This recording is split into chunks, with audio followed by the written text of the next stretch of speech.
Hello అండి. అందరికీ నమస్కారం. అందరు ఎలా ఉన్నారు?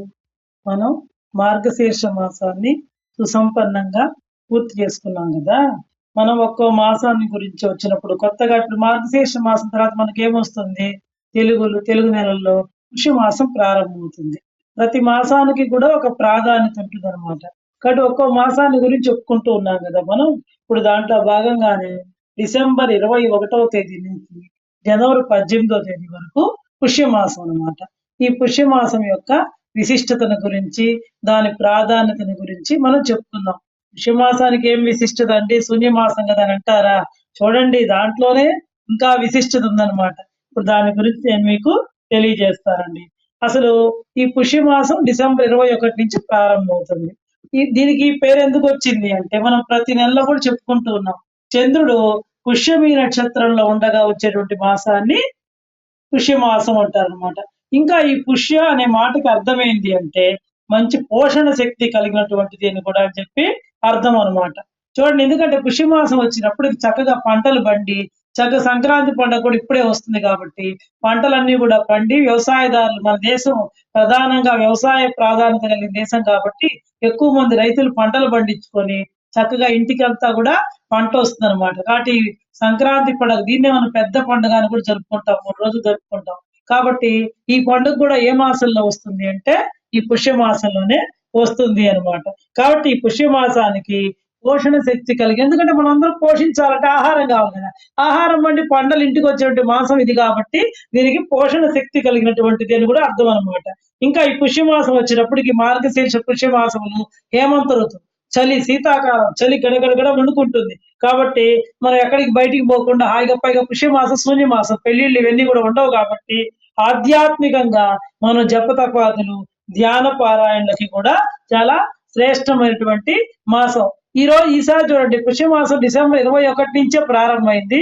ఈ రోజే అంతర్జాతీయ ధ్యాన దినోత్సవం కూడా అన్నమాట. అంటే ధ్యానం ద్వారా మనం చూడండి చాలా మంది ఇప్పుడు అందరూ చెప్తున్నారు కదా, అనేక మంది మానసిక వైద్యులు కూడా చెప్తున్నారు ధ్యానం ద్వారా మన ఒత్తిడిని అనేక రోగాల్ని కూడా నయం చేసుకోవచ్చు అనమాట. కాబట్టి ఐక్యరాజ్య సమితి ఏకగ్రీవంగా ఆమోదించింది ప్రతి ఒక్కళ్ళు కూడా ధ్యానం చేయాలి, ధ్యానం ద్వారా వాళ్ళ ఆరోగ్యాన్ని మెరుగుపరుచుకోవాలని. కాబట్టి ఈసారి పుష్యమాసం అంతర్జాతీయ ధ్యాన దినోత్సవం డిసెంబర్ 21 తేదీతోటే ప్రారంభమైంది అనమాట. అది కూడా మనకి కలిసి వచ్చింది. మామూలుగా చూడండి భాద్రపద మాసం అంటే మనం వినాయకుడిని పూజిస్తాం ఎక్కువగా. తర్వాత ఆశ్వీజ మాసం అంటే అమ్మవారిని పూజిస్తాం. ఈ భాద్రపద బహుళంలో పితృదేవత ఆరాధన చేస్తాం మహాళాయ పక్షాలని చెప్పి. ఆశ్వీజ మాసం అమ్మవారిని, దీపావళి లక్ష్మీదేవిని పూజిస్తాం. కార్తీక మాసం శివుని పూజిస్తాం. మార్గశీర్ష మాసం లక్ష్మీనారాయణని. అందులో భగవంతుడే చెప్పాడు మాసాన మార్గశీర్షం అని చెప్పి చాలాసార్లు చెప్తున్నాం మనం. కాబట్టి ఇంక ఈ పుష్యమాసం వచ్చేటప్పటికి ఎవరికి ప్రీతికరము అంటే చూడండి ఈ పుష్యమాసంలో ప్రధానంగా ఎవరిని పూజించాలంటే శనైశ్వరుని పూజించాలి. శనైశ్వరుడికి ప్రీతికరమైనటువంటి మాసం ఈ పుష్యమాసం అంట. ఏంది అండి మీరు భలే చెప్తున్నారే అని చెప్పి అనుకుంటారే చూడండి. ఎందుకంటే మన జాతకంలో శని బాగాలేకపోయినా, ఏలినాటి శని ఉన్నా, అర్ధాష్టమ శని ఉన్నా, లేదా మన గ్రహాలను శని జాలకపోయినా కూడా మనం ఈ మాసంలో కనుక శనైశ్వరుని విశేషంగా అర్చించినట్లయితే మనకు ఆ దోషాలన్నీ కూడా పరిహారం అవుతాయి. ఎందుకంటే శనైశ్వరుడి నక్షత్రం పుష్యమి నక్షత్రం కాబట్టి ఈ పుష్యమాసము పౌర్ణమి పుష్యమి నక్షత్రంతో కూడి ఉంటే దాన్ని పుష్యమాసం అంటారు. కాబట్టి ఈ పుష్యమాసం శనైశ్వరుడికి చాలా ప్రీతికరమైంది అనమాట. కాబట్టి ఈ నెలంతా ప్రతి ఒక్కళ్ళు కూడా శనైశ్వరుని ఎవరైతే పూజిస్తారో వాళ్ళ పట్ల ఆయన ప్రసన్నుడై శుభాలు కలిగిస్తాడని చెప్పి మనకి పురాణాల్లో కూడా చెప్తూ ఉన్నారనమాట. ఇంకా ప్రతి మాసంలో రోజు కూడా ఉదయాన్నే ప్రతి ఒక్కళ్ళు శుభ్రంగా స్నానం చేసేసి ఆ దేవాలయానికి వెళ్ళి నవగ్రహాలు ఉంటాయి కదా అక్కడ శనీశ్వరుని భక్తితో ప్రార్థిస్తారనమాట. ఇంకా పౌర్ణమి రోజు పుష్యశుద్ధ పౌర్ణమి రోజు ఎవరైనా సరే శనికి తైలాభిషేకం చేయించుకొని అంటే శని చాలినటువంటి వాళ్ళు చక్కగా నువ్వుల్ని దానం చేస్తే దోషాలన్నీ కూడా పరిహారం అవుతాయి అనమాట. ఇంకా చూడండి ఈ నెల చలికాలం మనకి గడగడ వణుకు వస్తుంటుంది. కానీ మన శరీరానికి ఏం కావాలి? వేడి కావాలి. వేడి కావాలి కాబట్టి దాంట్లోనే ఇవిడు ఉంది శనైశ్వరుడికి ప్రీతికరం నువ్వులు. కాబట్టి ఆ నువ్వుల్ని మనం ఆహారంగా కూడా సేవించినట్లయితే మన ఆరోగ్యం కూడా మెరుగుపడుతుంది. చూడండి అందుకే మనకి ఈ చలికాలంలో నరాలు నొప్పులు వస్తుంటాయి, అంటే నరాలు పట్టేస్తాయి అనమాట. కాబట్టి వాటి కదలిక బాగుండాలి అంటే మనం ఆహారంలో ఎక్కువగా ఏం తీసుకోవాలంటే నువ్వులు, బెల్లము ఇలాంటివి ఎక్కువగా తీసుకోవాలన్నమాట. కాబట్టి మనం ప్రతి ఒక్కళ్ళు కూడా నువ్వుల్ని ఆహారంగా తీసుకొని నియమనిష్టలను కనుక పాటించినట్లయితే శనైశ్వరుడు యొక్క అనుగ్రహం పొందవచ్చు. ఏదైనా అంతే కదండి, మన ఆరోగ్యానికి సంబంధించి ఒక్కోసారి చూడండి, మన శనిగ్రహం కనుక చాలకపోతే మనల్ని పట్టి పీడిస్తూ ఉంటాడు. కాబట్టి ఆయన మనకి మంచి కూడా చేస్తాడండి. ఎందుకంటే మనకి ఎప్పుడైనా కష్టం వచ్చినప్పుడే కదా మనం భగవంతుని విపరీతంగా తలుచుకుంటాం. అన్ని సవ్యంగా జరిగిపోతున్నప్పుడు తలుచుకుంటాం, కానీ అది విపరీతంగా కాదు. మరీ కష్టం వచ్చినప్పుడు ఎక్కువగా భగవంతుడిని ఇంకా ఎక్కువగా తలుచుకుంటాం. కాబట్టి శని మనకి అదొక మేలు చేస్తాం. శని చాలినప్పుడు మనం ఎక్కువగా ఆధ్యాత్మిక ఉపాసన, భగవంతుని గురించి ఉపాసన ఎక్కువగా చేస్తాం. ఈ విధంగా గనక ఆయనకి నువ్వులు దానం ఇస్తాం. ఆ నువ్వుల్ని మనం ఆహారంగా కూడా సేవించినట్లయితే మన ఆరోగ్యం కూడా మెరుగుపరుచుకోవచ్చు. చూడండి, అంతర్లీనంగా ఆరోగ్య రహస్యం కూడా దీంట్లో ఇమిడి ఉందన్నమాట. అంతేకాకుండా గరుడ పురాణంలో శని యొక్క స్థానం ఏంటంటే మన యొక్క నాభి స్థానమే శని యొక్క స్థానం అని చెప్పి చెప్పబడింది అనమాట.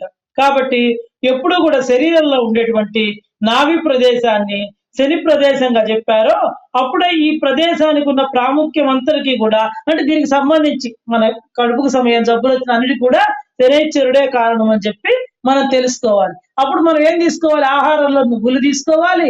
ఇంకా శనికి దోష పరిహారార్థం ఇందాక చెప్పినట్టుగా తైలాభిషేకం, రోజు శనైశ్వరుడి దగ్గర నువ్వులు దానం ఇవ్వడం, బ్రాహ్మడికి ఇలాంటివి, వస్త్ర దానం చేయడం, ఏదైనా దుప్పట్లు దానం చేయడం. వస్త్ర దానం అంటే చలికి ఒడిగిపోతూ ఉంటారు పేద సాధనలు, చక్కగా ఒక దుప్పట్లు, స్వెట్టర్లు ఇలాంటివి దానం చేస్తే మనకు విశేషమైనటువంటి పుణ్యఫలం అనేటువంటిది సంప్రాప్తం అవుతుంది. ఇంకా ఈ పుష్యమాసంలో చూడండి ఎవరెవరిని పూజించాలి అంటే, ఈ పుష్యశుద్ధ విధి నుంచి, అంటే పుష్యమాసం పెట్టినటువంటి 2వ రోజు నుంచి కనుక మనం ఒక 5 రోజులు పంచమి దాకా కనుక విష్ణుమూర్తిని పూజించడం అనేటువంటిది అనాదిగా వస్తున్నటువంటి ఆచారం అన్నమాట. ఇంకా ఈ సమయంలో గనక ఆ విష్ణుమూర్తిని ఎప్పటి నుంచి పుష్యశుద్ధ విధి నుంచి పంచమి దాకా గనక ఆ శ్రీ మహావిష్ణువుని తులసి దళాలతో కనుక ఎవరైతే పూజిస్తారో భక్తి శ్రద్ధలతో వాళ్ళకి సౌందర్యం లభిస్తుంది అని చెప్పేసి ఒక నమ్మకం అన్నమాట. సౌందర్యం అంటే బాహ్య సౌందర్యమే కాదండి, మానసిక సౌందర్యం కూడా కావాలి మనకి చక్కగా. అంటే మంచి లక్షణాలు కలిగి ఉండాలి. అదే సౌందర్యం అంటే ఏదో కనపడే బాహ్య సౌందర్యమే కాదు, మనిషిలో కూడా వాళ్ళని చూడంగానే అబ్బా ఎంత ప్రసన్నంగా ఉంటాడు, వాళ్ళ ముఖం చూడంగానే మనకి ఏదో ఒక మానసిక శాంతి కలగాలి. మన పెద్ద పెద్ద పండితుల దగ్గరికి, పీఠాధిపతుల దగ్గరికి, భగవంతుడి దగ్గర దేనిపోతుంది. ఎందుకంటే ఆ సౌందర్యం అనేటువంటిది మనల్ని అలా ఆకర్షిస్తుంది అనమాట. అంటే వాళ్ళ యొక్క గొప్ప శక్తి, ఆధ్యాత్మిక శక్తి, జ్ఞాన శక్తి అనమాట అది. అదే విధంగా సోమవారాల్లో శివుణ్ణి గనక ఈ పుష్యమాసంలో వచ్చే సోమవారాలు, మహాశివరాత్రి, త్రయోదశి ఇలాంటి తిథుల్లో విశేషంగా గనక శివుణ్ణి గనక మారేడు దళాలతో పూజిస్తే, అదే విధంగా ఆదివారాల్లో సూర్యుడిని జిల్లేడు పూలతోటి కూడా పూజిస్తే విశేషమైనటువంటి పుణ్యం అనేటువంటిది వస్తుంది. ఇంకా ఈ పుష్యమాసంలోనే మనకి ముక్కోటి ఏకాదశి కూడా వస్తుందన్నమాట. ఇంకా ఉత్తరాయణ పుణ్యకాలం కూడా, ఇప్పుడు ఇదంతా ధనుర్మాసం కదా, మకర సంక్రాంతి అంటే ఆ రోజు నుంచే ఉత్తరాయణ పుణ్యకాలం ప్రారంభమవుతుంది. కాబట్టి అది కూడా ఈ పుష్యమాసంలోనే జరుగుతుంది అనమాట. ఇంకా పుష్యమాసంలో సూర్యోదయ సమయంలో ప్రసరించేటువంటి ఈ సూర్యకాంతి ఉంటుంది చూడండి, అది మనకి అద్భుతమైనటువంటి యోగ చైతన్యాన్ని, శక్తిని ప్రసాదిస్తుంది అనమాట. ఇంకా ఈ పుష్యమి నక్షత్రం అనేటువంటిది చాలా అద్భుతమైన నక్షత్రం. అంతేకాకుండా ఈ ఉత్తరాయణ పుణ్యకాలంలో సూర్యుడు దక్షిణం నుంచి ఉత్తర దిశగా ప్రయాణం చేస్తాడనమాట. అంటే దీని అర్థం ఏంటంటే మనలో ఉండేటువంటి ఆ ప్రాణశక్తి ఇంకా బలాన్ని కూర్చుకునేటువంటి సమయం అన్నమాట ఇది. ఇంకా చూడండి, ఈ సూర్యకిరణాల యందు ఒక ప్రత్యేకమైనటువంటి కాంతి ఉంటుంది ఈ పుష్యమాసంలో. అది ఎలా ఉంటుందంటే చూసేదానికి బంగారు కాంతిగా ఉంటుంది అనమాట. ఆ కాంతి అనేటువంటిది ఆ సమయంలో మనకు లేచి ఆ సూర్యకాంతిని చూడగలిగినట్లయితే అది మన బుద్ధిని ప్రచోదనం చేస్తుంది అనమాట, ఉద్దీపనం చేస్తుంది అనమాట. ఇంకా అంతేకాకుండా మన మనసుని అంటిపెట్టుకున్నటువంటి ఉంటది కదా, మన స్వభావం ఉంటుంది కదా, దాంట్లో ఉండే చెడ్డ లక్షణాలు, అశుభాలని అన్నిటినీ కూడా ఆ కాంతి, అంటే ఆ సమయంలో లేచి మనం ఆ సూర్యకాంతిని గనక చూసినట్లయితే అది మన దోషాలన్నింటినీ కూడా హరించి వేస్తుంది అనమాట.